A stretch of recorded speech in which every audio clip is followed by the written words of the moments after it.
Good evening, and thanks for joining us for UATV News. I'm Clarissa Bustamante. And I'm Erica Rankin. Glad to have you all with us. The University of Arkansas is home to nearly 1,400 veterans. According to the U.S. News and World Report rankings of the best colleges for veterans, the U of A jumped 7 spots. UATV's Cassidy Gallagher has more with how the university provides additional support for vets. I spoke to the director here at the Veterans Resource and Information Center, and she said the staff was very excited when they found out that the U of A is ranked 83rd in the best colleges for veterans. The Resource Center helps over 900 veterans with things like enrollment, benefits, and financial aid. She says that recruiting vets is usually by word of mouth from others. Service members come from different places. They meet people that come from different states and countries. So they're able to communicate with one another and say, hey, I'm enrolled at the University of Arkansas. You should come and check out this program.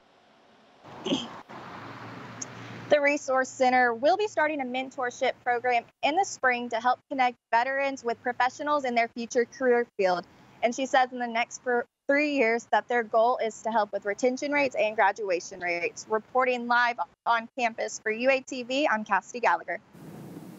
The Veterans Resource and Information Center is walk-in and will immediately help any veteran who comes through their doors. It is located in the Garland Avenue garage.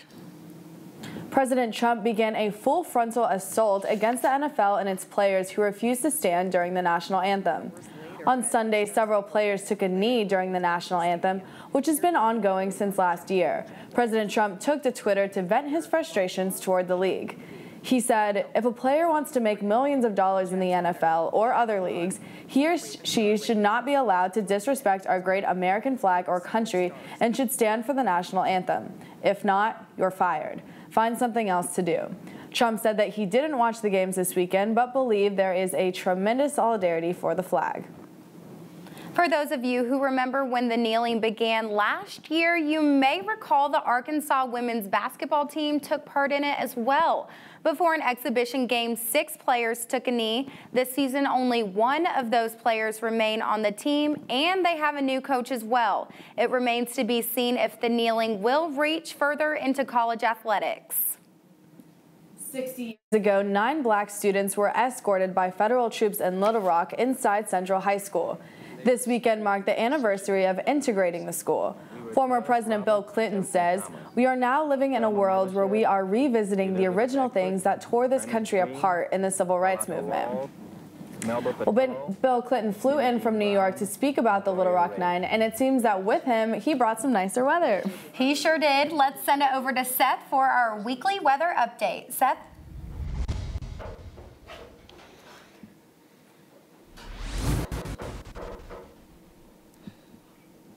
Well, that's right, guys. The weather outside is nice, but it is awfully hot as well. A balmy 81 degrees, feels like 82 outside. That sun is shining down, making you sweat if you're trying to walk across campus. Now, if you take a look at the maps, you can see how there's a low pressure system building across the Midwest, bringing rain into what looks like going to be Arkansas. The low pressure system is actually getting cooler temperatures behind it, which is good for us here in Arkansas. And if you look at the next map, you will be able to see the additional rainfall that is going on in Arkansas. Well, that's all the time I have for you today, guys. Back to you guys at the desk. An annual celebration of freedom to read begins today. University libraries across the nation are honoring banned books, including ours. In the Special Collections Department of Mullins Library, rare banned books stand on display. University Library archivist Catherine Wallach says these books range from unique to classic.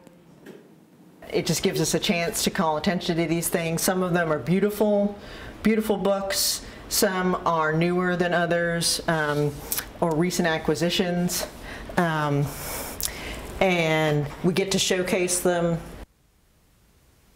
Of banned books available for checkout are on the lobby level of Mullins Library. The university kicked off the 83rd United Way campaign here at the U of A. The United Way campaign focuses on providing a pathway out of poverty and empower families to build a better future. This year's theme is United We Win. There are over 27,000 folks in Northwest Arkansas that live in poverty. That's about the same number as the number of students we have. So if you think one student, one person in poverty. The goal? Aiming to raise $160,000 for the agency supported by the United Way of Northwest Arkansas. One student honors his parents. U of A alum Kevin Campbell created scholarships to honor his parents and the sacrifices they made to pay for his education. 2 scholarships were created in their name, the John O. Campbell Endowed Scholarship and the Elizabeth Ann Campbell Endowed Scholarship, for a total of $200,000. Registered student organizations can learn the process to apply for up to $10,000 in funding. The informational session will take place Wednesday in the Arkansas Union, room 312 at 5 p.m. Students that cannot attend the first meeting can attend a second one that will take place October 11th in the same place. An unpredictable disease affects more than 2.3 million people worldwide. Experts say multiple sclerosis is the most common disabling neurological disorder for young adults. UATV's Wendy Echeverria sat down with one resident who's affected by the disease but not defeated. Crazy amount of support and love from family and friends. Yes, that's right. I got to sit down with a person, or a resident who has MS, and she says that it hasn't been easy for her, but she is a fighter.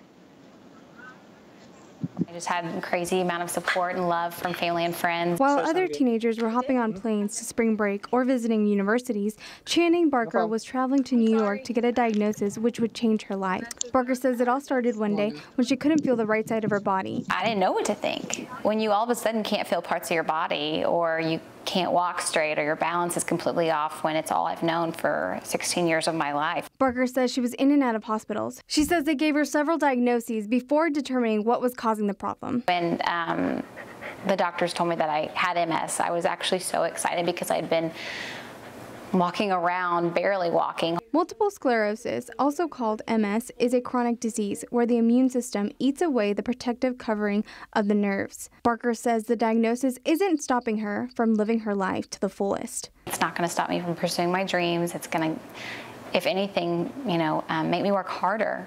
And it did just that. It's opened up so many doors for me that I didn't even know were possible. Experts say there isn't a clear answer as to why MS develops, and for each person, MS symptoms are different. It depends on which parts of the brain or spinal cord are getting damaged. You lose some function, some ability that you normally have in a healthy body. Dr. Froman says most MS patients start showing symptoms as late teenagers or young adults.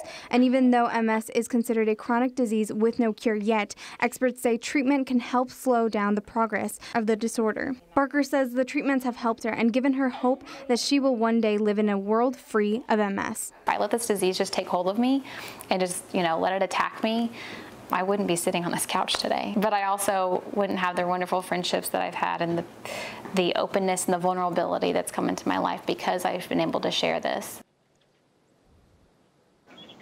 MS is not contagious, and with medicine advancing so much, the life expectancy of a person with MS has increased. Live for UATV, I'm Wendy Echeverria. Experts say there are many MS symptoms and it's unpredictable. People can experience things like overwhelming fatigue, numbness in some parts of their body, blurry vision, and many more. You can't vote if you're not registered. Find out how volunteers lend a hand in registration awareness.